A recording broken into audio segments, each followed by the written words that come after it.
So our final panel is going to be from Microsoft. Without them, this event would not have happened the way it did. So if we could please give a round of applause for Microsoft.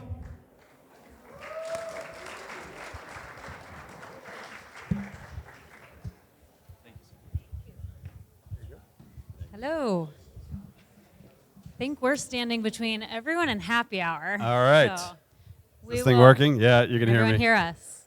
All right. Eat the mic. Yeah, we got to speak closely. Everyone can hear? Yeah. All right, thumbs let's up. do this. Okay, I'm Beth Thurner. I am the head of product design for the Microsoft Founders Hub. We are an accelerator. We invest in the form of Azure grants. We also offer OpenAI grants, as well as a host of other things like mentorship and expertise, how to get your technology off the ground. I am really excited to moderate with Marco here today. He is the star of the show. He comes from the Azure Cognitive Services world and can give us a lot of depth of information on some sneak peeks behind the scenes. Yeah, so hello everybody. I'm Marco Casalaina. I am VP Products of Cognitive Services, Azure Cognitive Services at Microsoft. And that includes our OpenAI group, that's Azure OpenAI. It also includes our speech, vision, language, decision, content safety, and responsible AI groups. So it's a pretty big team. It's pretty interesting. And we got a lot going on, as you may have noticed. Marco's a bit of a slouch in his off time. Yeah. I'd love to kick us off with a little bit of discussion of where you came from before you got here, and if you think back to before AI was a household name and everyone was talking about it, what got you to where you are today?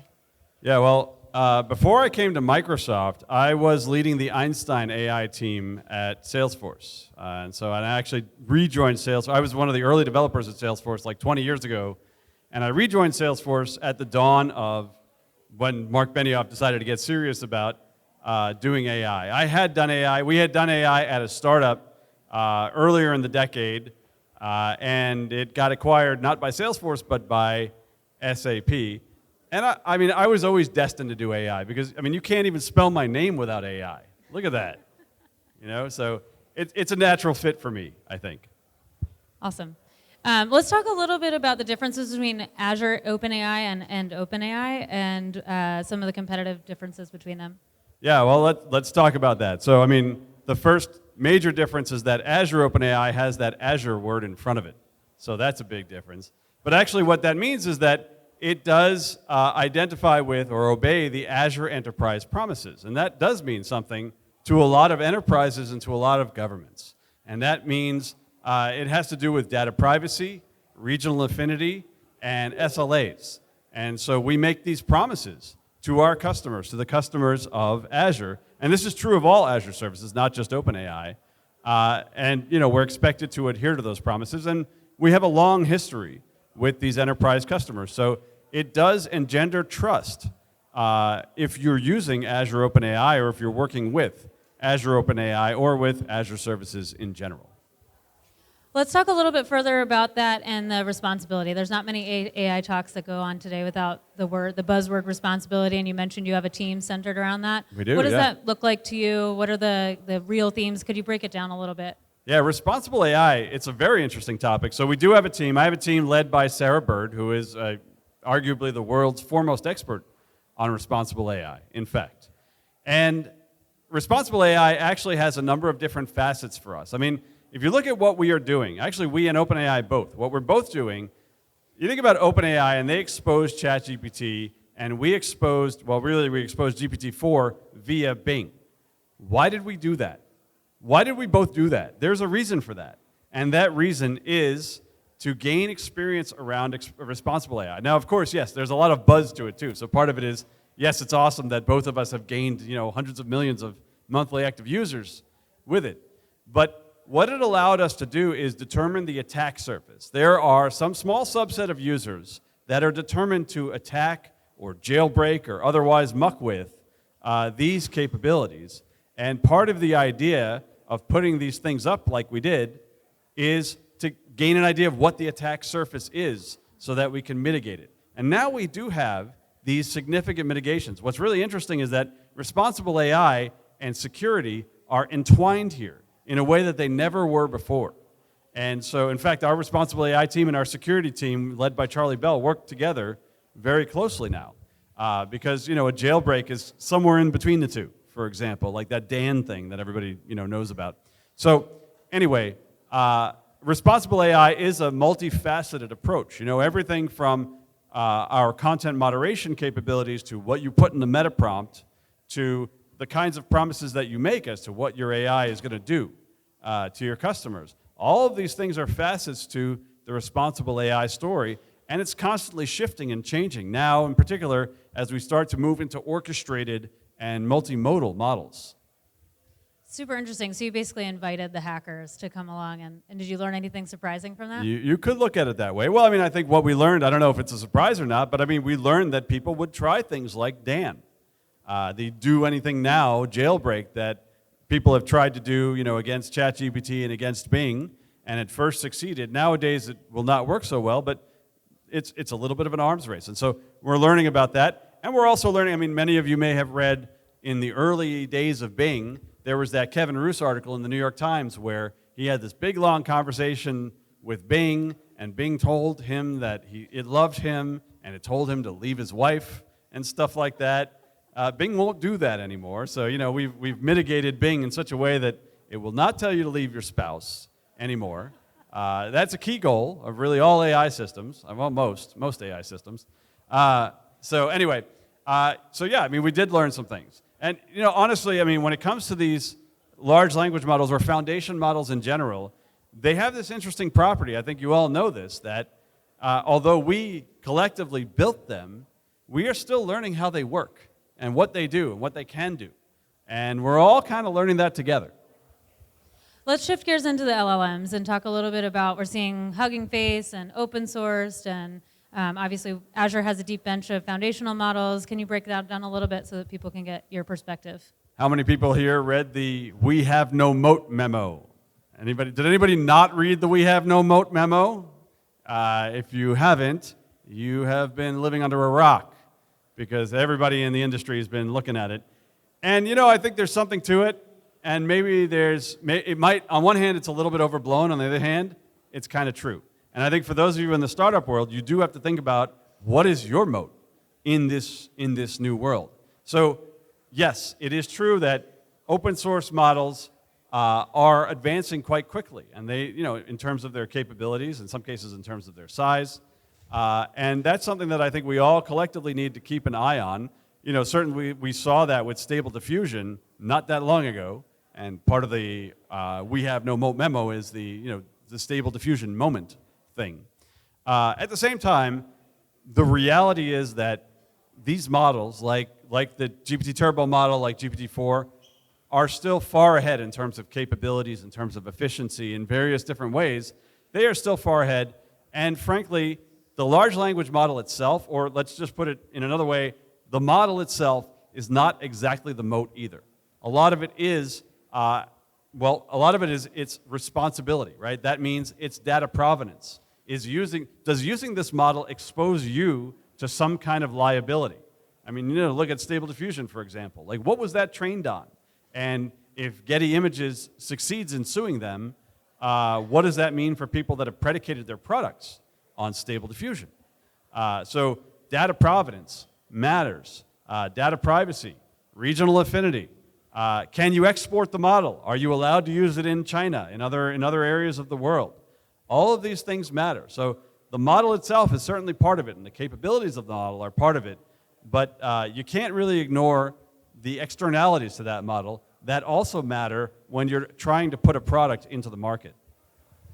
Could you maybe give us some examples of different customers, confidential or otherwise, you don't have to necessarily use their names, but you could give us some examples where you see really interesting use cases of various foundational models happening? Okay, yeah. Let's. One thing that is public is CarMax. CarMax sells these used cars, and they get tens of thousands of used cars at any given time. And they were one of the early adopters of GPT, and so they started using GPT to generate these descriptions of their used cars, because they have the specs and they have the mileage and they have what condition it's in, and they want to do their search engine optimization, and they want to have a nice looking little page when you go look at this 2014 Nissan Sentra or something. And so they're using it to generate that content. And that was like the early, first usages of these GPT models. The startup Jasper was very successful with that approach, just content generation alone, raw, straight up content generation, make a blog, make a social media post, whatever. Those were the, like 2 years ago, that's cool use cases of GPT. More recently, what we are seeing a lot of, and I would imagine what you all are doing a lot of, I hope you're doing a lot of it, is RAG, retrieval augmented generation. Because where we are going with these models is that the model itself is so capable that you don't necessarily need to muck with it very much. You don't necessarily need to fine-tune it anymore. You can use it as is, as long as you inject data in at runtime. And the data that you inject in then, and the way you structure the prompt and how your underlying search engine works then becomes really the operant parameter in whether that thing works. This is how a lot of our copilots work. We have copilots up the wazoo now. You know, we got these copilots. We got Office Copilot. We have Teams Copilot. One of my favorite ones is Dynamics Copilot. Dynamics Copilot for customer service in particular. They have a few different copilots in Dynamics. Dynamics is a CRM, and you can use it to track your sales. You can use it to track your customer service and your marketing. But in customer service, that is going to be very interesting. Because, you know, you have somebody who files a case against you. Let's say you have your knowledge base in there and you have your prior cases in there. And Dynamics Copilot will do exactly what I'm describing. It applies a RAG pattern to search for similar cases, knowledge base articles, stuff like that. And it will go compose an email for you. You want to respond to this person with the potential solution? Press the button. It goes and looks it up. Obviously, you can look it over first and verify that that's correct. But I really think that that in particular, that type of technology is going to change the world of customer service. This is one of those things that can really make a meaningful impact on the types of metrics that, you know, people in the contact center world are looking at. Average handle time, first call resolution. We're going to start moving those numbers for real in a way that we haven't done in 20 years. Now is the time. You mentioned that customer support is obviously a place that could get some real disruption happening. What are some of the other industries or predictions that you'd see based on your knowledge of where the industries are going? Well, for those of you who are running startups, for those of you who are founders, how many of you deal with lawyers and law firms? And they just charge you for everything, man. You write them an email and they'll send you a bill for like $2,000 of billable hours. Man, that is so ripe for disruption. Oh, man, that kills me. That killed me in my startup days. My friends in startups, they hate it. And I tell you, the legal industry, because it's super word heavy. There's a lot of boilerplate stuff. And, you know, all you got to do is, like, I just need to make an S-Corp. Last night, I just needed to make a grant deed. I'm dealing with some real estate. And I had these real estate lawyers, and they just charged me for everything. I'm like, screw it. I'm going to make my own freaking grant deed. And I did it. You know, I think it looks credible. It looks lawyerly to me, anyway. We'll see if it flies with the recorder's office. But my point is, like, why is there not an AI system that I can use that's just like, I'm going to sell this thing. Like, make me a grant deed. How hard is that? It should not be. And it won't be. It won't be for very much longer. That, e-discovery. So, I mean, these kinds of industries that are, for lack of a better term, that are kind of boilerplate heavy, those are the kinds of things that are going to be disruptive. My wife is a refugee and asylum attorney, and that probably won't be disrupted that much, honestly, because she really has to think out of the box for when there's an asylum applicant coming from the Ukraine or from Afghanistan or from Burma. You know, she really has to apply her mind and her knowledge of law, although there certainly are tools beyond just like Westlaw that can help her. But, you know, she doesn't do a lot of boilerplate stuff. But these real estate attorneys, these corporate attorneys that you all are probably dealing with every day, man alive, that stuff is on the chopping block, if you ask me. Interesting. So I had the chance to play around with Copilot and PowerPoint, and it is pretty powerful. And is that the stuff, huh? It can really cut down your time just saying, like, change everything to a blue background instead of having to go slide by slide by slide. So we are seeing that crop up all over Microsoft.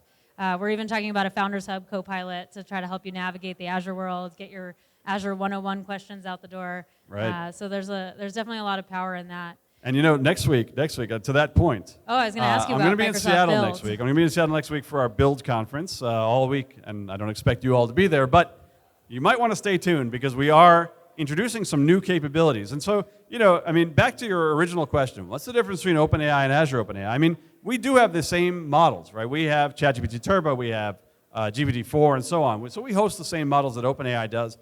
But we are increasingly building a lot of like enterprise-friendly functionality around those OpenAI models. And next week, we'll be announcing a lot of that around data grounding, around orchestration, that many of you can use and honestly will want to use. Some of the things that we'll be announcing next week, I don't really see an analog for them on the market today. So that's going to be really interesting to see where that goes. And a lot of that is going towards the idea of Copilot enablement. If you want to make a Copilot for your website, for your application, you want to do something like what we're doing with these Office applications, we're making it easier and easier to do so. And in fact, we're doing that by enabling our own internal teams. I mentioned Dynamics Copilot. I mean, they built that with us. They built that on the same platform that we're about to expose next week to all of you.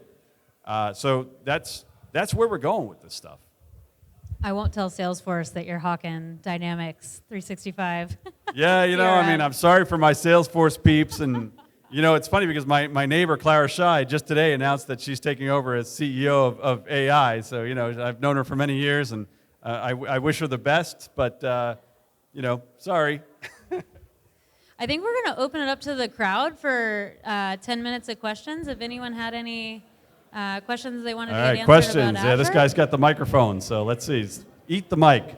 So you mentioned in Build you are releasing something for more like enterprises, but what about for startups, for founders, like small startups founders?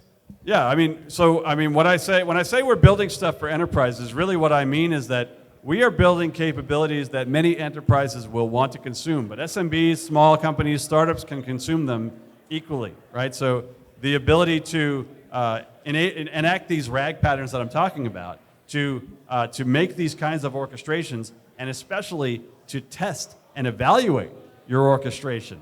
These are the kinds of things that you're going to need to do in this new orchestrated world of AI that we will be enabling. And so yeah, you could definitely use these things as a startup as well.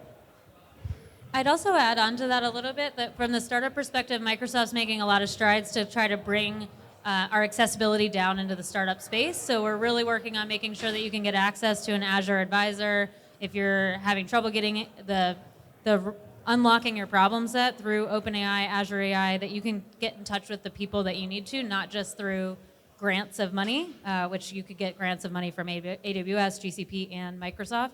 But we really want to make sure the technology and the people are accessible to you, as well as then once you're ready to go to market, you could get access to customer bases from there. So I think there's a lot to say from that we have the bones of the tech, that Marco's team is doing all the heavy lifting on the AI side, and then the Founders Hub platform is really trying to throttle your access in.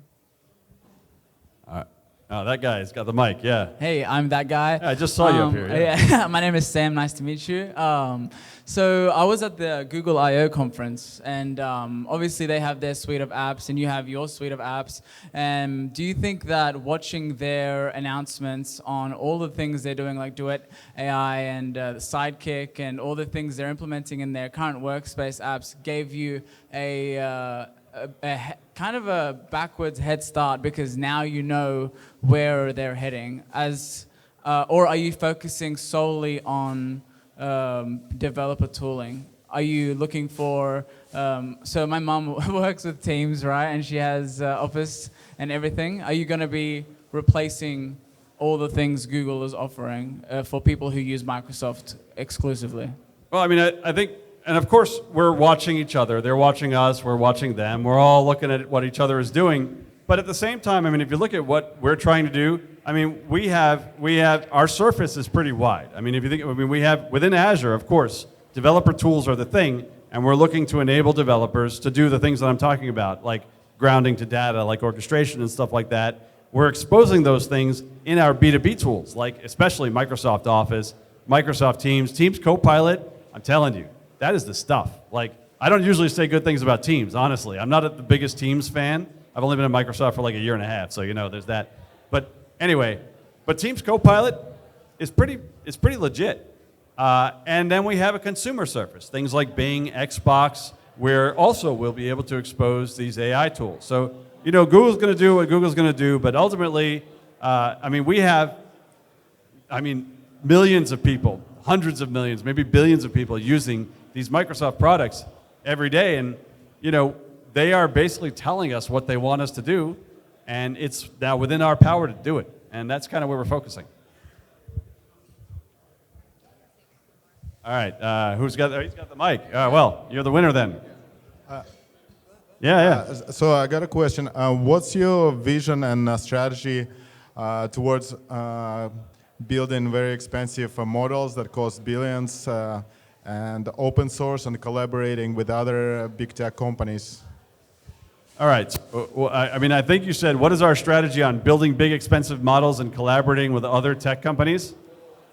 Or open source. All right. So, I mean, the reality is, I mean, of course, obviously, we have a partnership with OpenAI. This is not a secret. You know, this is clear. And so, you know, OpenAI is a big part of our strategy here, and they are, in fact, providing some of the world's most capable models. That's no doubt. There's no doubt about that. At the same time, in part of our stack is Azure ML, and at the Azure ML layer, we will enable the serving of all of these different models. And some of those are from OpenAI, some of those are from Hugging Face, some of those are from Meta, some of those are from Databricks. Why did Databricks call that model Dolly? Like, who at Databricks thought that was a good idea? Anyway, so, you know, the fact is that, you know, we're supporting both, even internally. Like, even at Microsoft, we actually do have a variety of models that we use. For example, we have our own summarization capability. You can summarize with GPT, but, you know, I'll say transparently, next week we are going to, you know, we're going to launch this summarization capability also for documents and for conversations. Why would we do that? Well, it's a task-specific model. This is a model that's made specifically for document summarization and conversation summarization. It's efficient, it's cheap, and it works. So yes, sometimes you could do that with a general purpose model, but you know, you don't need the big like diesel Ford F-150 to get everywhere. Sometimes the Toyota Prius will do the job. So anyway, this is also true of open source models, and we'll embrace those things and enable our customers to use them. And in some cases, we may even use them in our own products where they're appropriate, given though that the data provenance, the responsible AI stance, that the privacy stance, and all that are sound. I think we maybe have time for one or two more. I see One two hands more in the middle. question. Yeah, Hello, let's go for hello. it. I have a question. The cameraman's got a question. What's going on? So, thank you. I'm Juppy. I'm a cinematographer for over 9 years, and I'm also an AI engineer. We're working on AI video editing, and we're saving our users 30% of their time with a proprietary model that we built. And I love what you just said about not needing a Ford F-150 everywhere, right? And sometimes you might need an F1 race car on a racetrack, right? So it's like, I wanted to get your opinion on what the future looks like from Microsoft, what you guys what your hypothesis is about this space. Because Hugging Face just announced a 179 billion parameter model, but our model is 89 million parameters and runs locally and outperforms Adobe's models as well. So that's like one example of how like a niche model can outperform an all-seeing God AI. Well, you know what they say, right? It's not the size of the model, it's the motion in the ocean, right? So, but the point is like, you know, so yeah, it's, on one hand, yes, it's absolutely true. And you know, you guys have built your own custom model, and you know, you're able to get better results for the use cases that you have, which, as you say, are around video editing. I can totally buy that, right? Because video and image foundation models are a little bit behind large language models at the moment in terms of their capability. Now the question is, going forward, and not just from Microsoft, although I will say we at Microsoft have recently publicly launched our Florence model, which is a next generation image and video foundation model, which is really quite capable actually. And so, you know, you're going to have to keep doing this evaluation of, do I need to build my own model? Because when you build your own model, I mean, it's not just the compute costs inherent in doing that. It's also like you have to gather up the data, and you have to label up the data, and all the stuff you have to do that we've traditionally all had to do with the data up to this point. And you're going to have to, every year, you're going to have to keep evaluating, is there a model that I can get commercially or a model that I can get from the open source world that does the same thing, or at least is good enough that I don't have to keep maintaining my own? Because at some point, I mean, they're going to surpass you. Just in the same way that, like, I mean, today, would you really build a custom intent extraction like language model yourself? Most of the time you would not now. Right now, you would probably use GPT or something like it. Then again, for smaller tasks like named entity recognition, maybe you would use a purpose-built model today, because again, with the Prius and the Ford F-150. So anyway, I mean, going forward, you're going to find that these foundation models will continue to become more effective, and you're going to have to keep looking at them. Furthermore, multimodality will be the thing, right? So like today, you get a language model over there, you get a vision model over there, and increasingly they're going to start to converge. And that convergence may also be beneficial to you in whatever it is that you're doing over there. So there you have it. You heard it first from Marco. It's not the size of the model that matters. I think we have time for one more. I saw. All right. Who's got the mic? Yeah. Give the man the mic, whoever. I think, all right, they were already putting the mic away. But this guy got it. He managed to squeeze in. Thanks for taking one last minute question. I'm curious about how enterprises are approaching you about doing edge computing for these custom models. About doing edge? Yeah, edge computing. What sort of security guarantees and sort of sandboxes are you trying to provide customers creating custom enterprise models? Yeah, so on the edge, and I'll say openly that we don't presently have any support for the OpenAI models on the edge, or anyway, not the big ones like the GPT models. Obviously, those are a little bit too big to be edge right now. But we do offer a fairly wide array of edge-capable models, and we actually offer them in two modes. So we offer them as what we call in containers in general, right? So they're in containers. We give you a container, and you run the container on the edge, and that can be on an embedded device, or it can be on a computer or on a blade. So we have connected containers and disconnected containers. So connected containers basically phone home, and the advantage is when they do, they can get updates and stuff. So they can go back to Microsoft and hey, you got a latest version of this speech model? And Microsoft's like, yeah, now we support these new languages, and now it's got new languages. Disconnected containers don't work that way. They don't phone home. They are disconnected, but that means that they can run in things like an air-gapped cloud that some government entities like, for example, or out in the field that some government entities like also. So yeah, I mean, we do have a number of edge-capable models around speech, language, translation, and vision. And we do have a fairly significant customer base for these edge-capable things in these two different modes. Awesome. Thanks very much, Marco. I think we're at time, so we'll hand it back over to the guys. Happy Friday, everyone. Thank you all.